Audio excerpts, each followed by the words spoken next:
भाऊसाहेब म्हणाले, फौजदार साहेब, तुम्ही म्हणता ते मान्य आहे मला, पण तसं काही असतं तर तिनं सांगितलं असतं मला. ती आपली कोणतीही गोष्ट माझ्यापासून लपवून ठेवणार नाही. आईपेक्षा तिचा माझ्यावर अधिक विश्वास, अधिक जिव्हाळा आहे. आपण ऋतुमती झाल्याचं सर्वप्रथम तिनं मलाच सांगितलं होतं. मला इतका विश्वास आहे की ती कोणतीही गोष्ट माझ्यापासून लपवून ठेवणार नाही. मानसोपचार तज्ज्ञांकडे नेण्यास माझी काहीच हरकत नाही. पण आपण वेडी झालो अशी भावना तिच्या मनात निर्माण होणार नाही ना? कोणत्याही माणसाला आपण वेडे आहोत असे वाटत नाही, वेड्याला सुद्धा नाही. भलतंच काहीतरी होणार नाही ना? फौजदार म्हणाले, मला नाही तसं वाटत. आणि हे पहा भाऊसाहेब, व्यापक हितासाठी आणखी एक प्रयत्न केल्यास फारसं बिघडणार नाही. माझ्या ओळखीचे कुलकर्णी नावाचे एक मानसोपचार तज्ज्ञ आहेत. त्यांना मी सांगतो. आता येथून तुम्ही थेट त्यांच्याकडेच जा. मला वाटतं काहीतरी चांगलं घडेल. भाऊसाहेबांनी ठीक आहे म्हणत संमती दिली. फौजदारांनी कुलकर्णींना फोन लावला. भाऊसाहेबांना लागलीच पाठवतो असं ते म्हणाले. भाऊसाहेब उठले. नम्रपणे फौजदारांना नमस्कार केला. बाहेर येऊन त्यांनी स्मिता व शैलाबाईंना बरोबर घेतलं. तिघही पोलीस ठाण्याबाहेर पडले. स्मिता 23 वर्षाची, अतिशय देखणी तरुणी. तिचं व्यक्तिमत्व आकर्षक होतं. गुलाबाच्या रंगालाही लाजवतील असे गाल, पाणीदार आणि टपोरे डोळे, लांब सडक केस, सरळ नाक, गालावर गोल खळी, कुणाच्याही नजरेत चटकन भरावी अशी स्मिता. आपल्या आईचा हात गच्च पकडून चालत होती. भाऊसाहेबांनी रिक्षा थांबवली. रिक्षात आरसा नाही याची खात्री करून घेतली. तिघही रिक्षातून कुलकर्णींकडे आले. कुलकर्णीच्या दारात भली मोठी पाटी आणि त्यांच्या नावासमोर लांबलचक पदवी होती. स्मितानं फलकावर नजर टाकली. क्षणभर ती शांत झाली. ती काही बोलणार तोच भाऊसाहेबांनी तिच्या पाठीवरून हात फिरवला. हाताच्या स्पर्शाची भाषा तिला कळली असावी. ती काहीच बोलली नाही. वडिलांबरोबर मुकाट्यानं चालू लागली. थोडा वेळ थांबल्यानंतर कुलकर्णींनी तिघांनाही आत बोलावलं. फौजदारांचा फोन आला होता हेही त्यांनी सांगितलं. चर्चा सुरू करण्यापूर्वी त्यांनी तिघांनाही चहा पाणी दिलं. प्रारंभी 15-20 मिनिटं कुलकर्णी डॉक्टरांनी इकडच्या तिकडच्या गप्पा मारल्या. तिघांनाही तणावमुक्त करण्याचा प्रयत्न केला. त्यात त्यांना थोडंफार यशही आलं. स्मिता आपल्याकडं उपचारासाठी आली आहे हे कुणालाही जाणवणार नाही अशाच प्रकारे कुलकर्णी बोलत होते. बोलता बोलता ते म्हणाले, हे पहा स्मिता, तू काही रुग्ण नाहीस. मनमोकळेपणाने गप्पा मार. मी तुझा काका, वडील आहे असं समज. हसत खेळत बोल हं. तर स्मिता एक सांग, MSc केल्यानंतर पुढं काय करायचं ठरवलं आहेस? स्मिता, तसं नक्की काही नाही, पण थोडं संशोधन करण्याची इच्छा आहे. कुलकर्णी, खूप छान. संशोधनामुळं आपल्या प्रतिभेला ज्ञानाला पालवी फुटते. आपण काहीतरी नवनिर्माण करतोय याचा आनंद होतो. स्मिता, मला एक गोष्ट सांग, तुला कशा प्रकारची माणसं आवडतात? स्मिता, मला जिद्दी माणसं खूप आवडतात. कुलकर्णी, का बरं? जिद्दीच का आवडतात? स्मिता, कारण त्यांनाच जगण्याचा आनंद घेता येत असतो. कुलकर्णी, छान, छान आहे उत्तर. आता एक मला सांग, तू आयुष्यात कोणत्या गोष्टीला अधिक घाबरतेस? स्मिता, अपयशाला. कुलकर्णी, हे नाही मला पटत बेटी. अगं, अपयश ही यशाची पहिली पायरी आहे असं म्हणतात.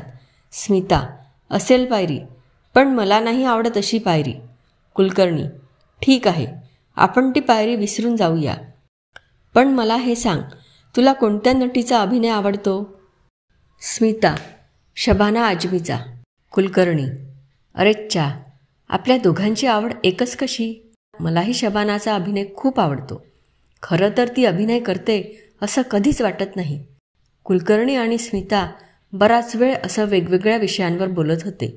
भाऊसाहेब आणि शैलाबाई यांना चर्चा ऐकून आनंद होत होता. कुलकर्णीच्या प्रश्नावर स्मिता झटपट उत्तर देत होती. कुलकर्णी यांनी हलकी फुलकी चर्चा गंभीर वळणावर कधी नेली हे कोणाच्याच लक्षात आलं नाही. स्मिताला अधिक प्रश्न न विचारता कुलकर्णीच बोलू लागले. बरं का भाऊसाहेब, वहिनी आणि स्मिता बेटी, माणूस हा मुळात जन्माला येतो तेव्हा अतिशय चांगला असतो. तो पुढं मोठा होतो तसे परिस्थितीचे, वातावरणाचे, विवंचनेचे त्याच्या स्वभावावर डाग पडू लागतात.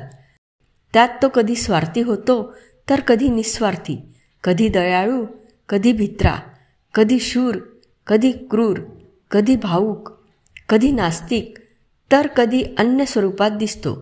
स्मिता, अशी कल्पना कर की 2 मुलांना एका खोलीत काही महिन्यांसाठी बंद केलं. आत त्यांना आवडणाऱ्या सर्व गोष्टींची मुबलक साठवण आहे. कपडे, खाऊ, खेळणी, सर्व काही स्वतःच्या आवडीनुसार आणि भरपूर आहे. अशा मुलांमध्ये कधीच भांडणे होणार नाहीत. पण त्याच मुलांना बाहेर काढलं, त्यांना आवडणाऱ्या गोष्टी विषम स्वरूपात दिल्या तर कदाचित भांडणाचा जन्म होईल.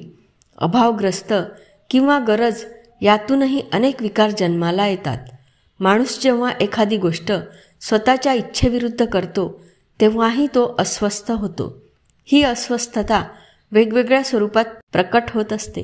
एखाद्या गृहिणीला स्वतःला न येणारा पदार्थ वारंवार करण्यास सांगितल्यास ती करीलही, पण आवडीच्या पदार्थाइतका जीव नाही लावणार. एखादी गोष्ट अशी घडते की आपण तिची वाच्यता कुठंच करत नाही. लोकांना समजणार नाही, पण आपलं मन आपल्याला रोज लाख वेळा सांगू लागतं. पण हे जे मनाचं सांगणं आहे ते आपल्याला सहन होत नाही. पण आपल्याला सहन न होणाऱ्या गोष्टीही बऱ्याच वेळा आपण बोलत नाहीत. अशा सर्वच गोष्टीचं एक तळस त्यामुळे काही काळ साचतं. या साचलेपणाचाही त्रास होऊ शकतो. एखादं लहान मूल अजाणतेपणे किंवा मुद्दामहून आईवडिलांना न आवडणारी गोष्ट करतं. आईवडील रागावतील म्हणून ते बोलत नाही, पण ज्या क्षणाला त्याचं बोलणं बंद होतं त्या क्षणाला त्याची अस्वस्थता वाढते. काही मुलं झोपेत बडबडून किंवा हसून आपल्यात साचवून ठेवलेल्या भावनांना वाट मोकळी करून देत असतात. एखाद्या गुन्हेगारानं केलेला गुन्हा कदाचित उजेडात येत नसेलही, पण आपण गुन्हेगार आहोत हे रोज त्याला अनेक वेळा आपल्या मनाकडून ऐकावं लागतं. मन नुसतंच सांगत नाही तर डंख मारून सांगतं. स्वप्नात गुन्हे कबूल करणारे, एकांतात गुन्हा कबूल करणारे कितीतरी लोक असतात. खुनाची कबुली झोपेत देणारा नायक आपल्याला शेक्सपियरच्या नाटकात भेटतो. तो जेव्हा कबुली देतो तेव्हा त्याच्या काळजातील साचलेपणही संपवत असतो. आपल्याला स्वतःला न आवडणारी एखादी गोष्ट घडली आणि आपण ती इतरांपासून लपवून ठेवली तरी त्याचा खूप त्रास होतो. आपण सातत्याने अस्वस्थ होतो. ही अस्वस्थता केवळ मनावर नव्हे तर शरीरावरही परिणाम करू लागते. रक्तदाब वाढतो, कमी होतो, घशाला कोरड पडते, मध्येच हातपाय गळून गेल्यासारखे होतात, बोलताना गडबड होते किंवा धाप तरी लागते. काळजातल्या साचलेपणानं कधीकधी हृदयविकार होतो, अन्नावरून वासना उडते, समूहात राहू नये असं वाटतं. अशी माणसं बोलत असतात, हसत खेळत असतात, पण या सर्व गोष्टींना काळजातल्या ओलाव्याचा स्पर्श नसतो. ओठावरचे शब्द काळजाशी असलेले संबंध तोडून टाकतात. आपलं वागणं आणि बोलणं यात कमालीचं अंतर पडतं. या अंतराचाही खूप त्रास होऊ लागतो. ख्रिस्ती धर्मात तर जाणतेपणी किंवा अजाणतेपणी केलेल्या पापाचा उच्चार करण्याची चर्चमध्ये मुभा आहे. यामुळे माणूस तणावमुक्त होतो आणि भावी आयुष्यात चुकीचं पाऊल टाकायचं टाळतो. न आवडणारी गोष्ट केल्यास आणखी एक घडतं, ते म्हणजे आपण स्वतःच्या नजरेतून उतरतो. समाजाच्या नजरेतून उतरल्याचा त्रास कमी होतो, पण स्वतःच्या नजरेतून उतरण्याचा त्रास मात्र भयंकर असतो. आपल्याकडील विकारातून आपल्यामध्येच अनेक माणसं जन्माला येतात. ती इतरांना दिसत नाहीत, फक्त आपल्यालाच दिसतात. विशेषतः आयुष्यभर सात्विक आयुष्य जगणाऱ्या आणि कोणत्या तरी वळणावर कोणत्या तरी कारणानं स्वतःचा तोल जाऊ देणाऱ्यांना सर्वात अधिक त्रास होतो. त्यांच्यात तयार होणारा हा विकारी माणूस अकल्पित असतो. त्याच्याशी जुळवून घेणं खूप कठीण असतं. तो आपल्याला कोंडतो आणि स्वतःच व्यक्त होऊ लागतो. आपल्याला नेमकं उलट करायचं असतं, पण तसं घडत नसतं. आपल्या शरीरात तुंबलेली ही घाण ओकून टाकावीशी वाटते, पण आपल्या आड आपली प्रतिष्ठा, आपली प्रतिमा येते.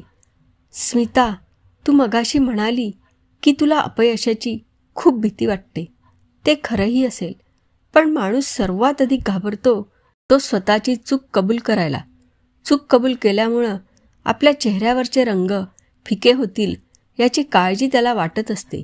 तू कदाचित असलं असशील की नाही मला सांगता येणार नाही, पण चर्चमधील एक फादर दिवसातून 10 वेळा तरी स्वतःचे कान गच्च बंद करून घ्यायचा आणि बंद करा आवाज असा जोरात ओरडायचा. प्रत्यक्षात आवाज कुठंच नसायचा. लोकांना आश्चर्य वाटे, पण कोडं मात्र सुटत नव्हतं.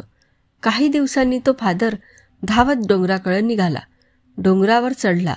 स्वतःच जोरजोरात ओरडू लागला. अगदी घशातून रक्त येईपर्यंत ओरडत राहिला. त्या रक्तानंच त्यानं दगडावर एक वाक्य लिहिलं, मी खुनी आहे. यानंतर मात्र त्याला कधी आवाज ऐकू आला नाही. याचा अर्थ असा की गुन्हा कबूल कर असं त्याचं मन त्याला सांगत होतं, पण तो तसं करत नव्हता. त्यानं केलेल्या पापाचा निचरा होत नव्हता. मन त्याला सांगत होतं, पण तो तसं करत नव्हता. प्रत्यक्षात ओरडत होतं ते त्याचं मनच, पण त्याला अन्य कोणीतरी ओरडत आहे असंच वाटायचं. जेव्हा मन मारून आपण एखादी गोष्ट करतो तेव्हा मन आणि कृती यात अंतर पडतं. मनाच्या भावना कृतीला कळत नाहीत आणि कृती मनाच्या इच्छेशिवाय होत राहते. मन स्वस्थ नाही बसत. ते सारखं धक्के देत असतं. सगळ्या शरीराला हादरवत असतं. जेव्हा हादरा मर्यादेबाहेर जातो तेव्हा माणूस आपण केलेली अनुचित घटना कोणत्या तरी स्वरूपात व्यक्त करतो. ती व्यक्त नाही झाली तर मात्र माणूस रोग्याचं जीणं जगतो. स्मिता, तू थोडासा विचार कर. आपल्या मनाविरुद्ध असं काही घडलं आहे का? दीर्घविवेचन केल्यानंतर कुलकर्णी म्हणाले, तसं काहीच घडलेलं नाही असं स्मिता म्हणाली. कुलकर्णी, फक्त आता एवढं सांग की ज्या दिवशी तुला आरशात विक्राळ बाई दिसली त्या दिवशी आणखी काय घडलं होतं? स्मिता, प्राध्यापकांनी माझा विनयभंग केला होता. कुलकर्णी शांत झाले. त्यांनी स्मिताच्या नजरेला नजर भिडवून पाहिलं. पुन्हा हसत ते म्हणाले, खरंच स्मिता, त्यांनी तुझा विनयभंग केला होता? स्मिता शांत झाली. भाऊसाहेब व शैलाबाई श्वास रोखून तिच्याकडे पाहू लागले. कुणीच काही बोलत नव्हतं. कुलकर्णीच पुन्हा म्हणाले, स्मिता, मला 100% खात्री आहे की तू निदान यावेळी तरी खोटं बोलू शकणार नाहीस. तू तुझ्या वडिलांची शपथ घेऊन खरं काय ते सांग. स्मितानं आपल्या आई वडिलांकडे पाहिलं. कुलकर्णीकडे पाहिलं. खाली मान घातली. तिला हुंदका फुटला. कुलकर्णीच्या लक्षात बरंच काही आलं. स्मिताचा हुंदका बरंच काही बोलून गेला. तरीही ते अतिशय गोड आवाजात म्हणाले, स्मिता, बोल बेटा, खरं काय सांग. स्मिता खाली मान घालूनच म्हणाली, काका, खोटं आहे ते. त्यांनी माझा विनयभंग केलेला नव्हता. कुलकर्णींनी चटकन टेबलाचा ड्रॉवर उघडला. एक छोटा आरसा बाहेर काढला. तो स्मितासमोर धरून ते म्हणाले, बघ बघ, तुझा गळा दाबणारी बाई यात दिसते का? स्मितानं एकटक आरशात पाहिलं. तिला त्या कथित अक्राळ बाईऐवजी स्वतःचा रडवेला चेहरा दिसू लागला. कुलकर्णी पुन्हा शांतपणे म्हणाले, बेटा, आता तरी खरं काय घडलं ते सांग. स्मिता म्हणाली, मला तुम्ही सर्वांनी माफ केलं पाहिजे. तुम्ही माफ करालच अशी खात्री असल्यानं मी बोलते. तर त्या प्राध्यापकांनी माझा विनयभंग केलेला नाही. माझा एक पेपर त्यांच्याकडे तपासण्यासाठी गेला असल्याची माहिती मीच काढली होती. मलाच पेपर अवघड गेला होता. मी नापास कधीच झाले नाही. प्रथम वर्गात पास झाले. MSCत नापास झाले तर तोंड दाखवायला जागा राहणार नाही याची खात्री होती.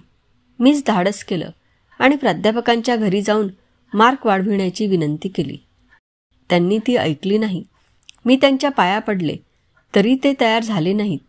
मी ओरडेन अशी धमकी दिली, पण तरीही ते ऐकेनात. शेवटी माझा राग अनावर झाला. मी ओरडले.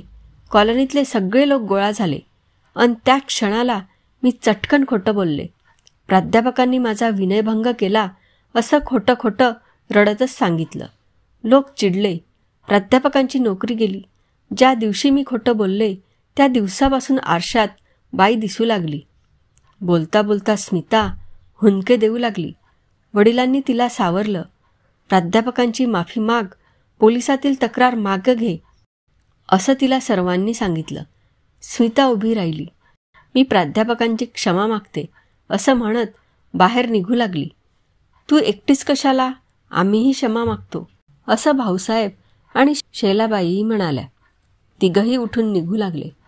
तसं कुलकर्णी म्हणाले, थांब स्मिता, हा आरसा घे. तुझ्या काकाची भेट म्हणून पुन्हा एकदा आरशात पहा. स्मितानं आरसा घेतला. तो तोंडासमोर धरला. काका, मीच दिसते आहे आरशात असं म्हणत ती हसली. आई वडिलांबरोबर बाहेर पडली. तिघही प्राध्यापकांच्या घरी निघाले. अशाच नवनवीन कथा ऐकण्यासाठी आपल्या श्रवणकथा या चॅनलला सबस्क्राईब, लाईक आणि शेअर करा. धन्यवाद.